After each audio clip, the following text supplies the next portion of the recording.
نماز کے احکام میں علماء میں اختلاف کی وجہ۔ حدیث میں ہے کہ آپ صلی اللہ علیہ وسلم نے فرمایا اس طرح نماز پڑھو جیسے میں پڑھتا ہوں۔ اب بعض علماء کہتے ہیں کہ تکبیر تحریمہ کے وقت کانوں تک ہاتھ اٹھائیں، بعض کہتے ہیں کہ کندھوں تک اٹھائیں، بعض کہتے ہیں رفع الیدین کرو، بعض کہتے ہیں نہیں کرو۔ تو کیا آپ صلی اللہ علیہ وسلم نے مختلف طریقوں سے نماز پڑھی ہے؟ جہاں زیب سومرو ٹنڈو محمد خان سے، جی بھائی ایسا ہی ہے۔ آپ صلی اللہ علیہ وسلم نے فرمایا صلو کما رأیتمونی اصلی، ایسے نماز پڑھو جیسے میں نماز پڑھتا ہوں۔ تو اب آپ نے مختلف طریقوں سے نماز پڑھی ہے، اس سے پتہ چلتا ہے اس تمام طریقوں سے نماز پڑھنا جائز ہے۔ رفع الیدین کر کے بھی پڑھنا جائز، نہ کر کے بھی پڑھنا، کندھوں تک ہاتھ اٹھا کے پڑھنا بھی اور کانوں تک ہاتھ اٹھا کے پڑھنا بھی، ہر طرح سے جائز ہے۔ فقہا میں اختلاف ہوا ہے بہتر طریقہ کون سا ہے۔ تو اب بعض فقہا نے کہا کہ نبی نے رفع الیدین، جو زیادہ تر حدیثیں رفع الیدین والی ملتی ہیں تو اس لیے کرنا افضل ہے۔ بعض فقہا نے کہا کہ بھئی کرنے کی حدیثیں اس لیے زیادہ ملتی ہیں کہ کرنے کو ہائی لائٹ کیا جاتا ہے، کسی کام کے نہ کرنے کو ہائی لائٹ نہیں کیا جاتا۔ تو لہذا وہ یہ کہتے ہیں کہ چونکہ اکثر صحابہ رفع الیدین نہیں کرتے تھے، جیسے کہ ترمذی کی، امام ترمذی جو امام بخاری کے شاگرد ہیں انہوں نے اس کی تصریح کی ہے، وَبِهِ يَقُولُ غَيْرُ وَاحِدٍ مِّنْ أَهْلِ الْعِلْمِ مِنْ أَصْحَابِ النَّبِيِّ صلی اللہ علیہ وسلم۔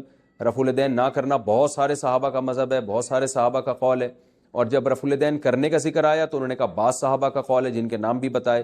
تو اس بیس پہ امام حنیفہ نے کہا کہ نہ کرنا افضل ہے، کیونکہ نبی نے زیادہ تر نماز بغیر رفع الیدین کے پڑھی ہے اور آخری عمر میں آپ نے نماز بغیر رفع الیدین کے پڑھی ہے، یہ ان کی رائے ہے۔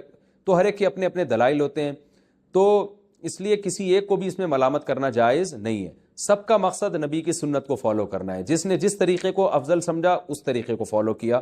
ایک عرب عالم ہیں سلیمان العودہ، اب تو پتہ نہیں شاید انتقال ہو گیا، وہ بڑے پیارے عالم، انہوں نے ایک بڑی پیاری بات کہی۔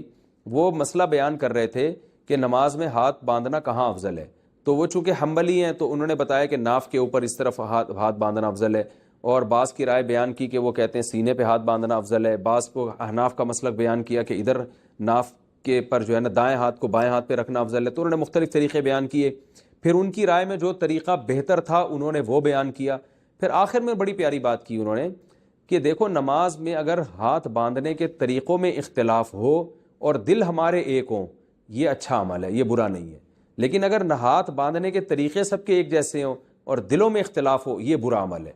تو اس لیے فروعی مسائل میں اختلاف ہمیشہ سے چلا آ رہا ہے، اس میں کوئی حرج نہیں ہے، کوئی اس طرح سے پڑھ لے کوئی اس طرح سے پڑھ لے، لیکن اس بیس پر مناظروں کے چیلنج، جیسے کہ آج کل یوٹیوب پہ بعض فتنہ پرست لوگوں نے جو رفع الیدین کو لے کے بیٹھے تو نہ کرنے والوں کو کہا کہ یہ حدیث کو نہیں مانتے، اور جو نہ کرنے والے وہ رفع الیدین کرنے والوں کو کہہ رہے ہیں کہ یہ جو ہے نا وہ جو ہے متشدد ہیں، یا یہ کہ یہ حدیث کو نہیں مانتے۔ تو اس طرح کی کوئی بھی باتیں اگر کوئی کرے گا تو اس کا مطلب وہ امت میں لڑائی پیدا کر رہا ہے، تو یہ بہرحال برا ہے۔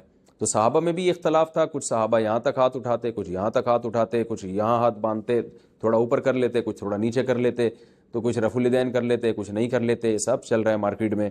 تو یہ چیزیں اتنی لفٹ کرانے کی چیزیں نہیں ہیں، اسی وجہ سے ہماری رائے یہ ہے کہ ایک فقہ کو فالو کرے انسان، باقی سب کو صحیح سمجھے۔ جیسے ہم امام حنیفہ کے فقہ کو فالو کرتے ہیں، اور شافعی کو، امام احمد بن حنبل کو، امام مالک کو بھی صحیح سمجھتے ہیں، کوئی امام شافعی کے فقہ کو فالو کرتا ہے، تو کرے ایک ہی کو، یہ نہیں کہ آدھا ادھر جا رہا ہے، آدھا ادھر جا رہا ہے، آدھا ادھر جا رہا ہے، آدھا ادھر جا رہا ہے۔ ہماری رائے اس میں اس طریقے پر عمل کرنے سے فساد پیدا ہوتا ہے، تو یہ ہماری رائے ہے، کوئی عمل کر لے ٹھیک ہے، نہیں کرے تو بھی مارکیٹ میں سب چلتا ہے۔ بڑے بڑے ایشو ہیں، شرک، عقیدہ، یہ بڑے بڑے ایشوز ہیں، ان پر انسان کو زیادہ کام کرنا چاہیے۔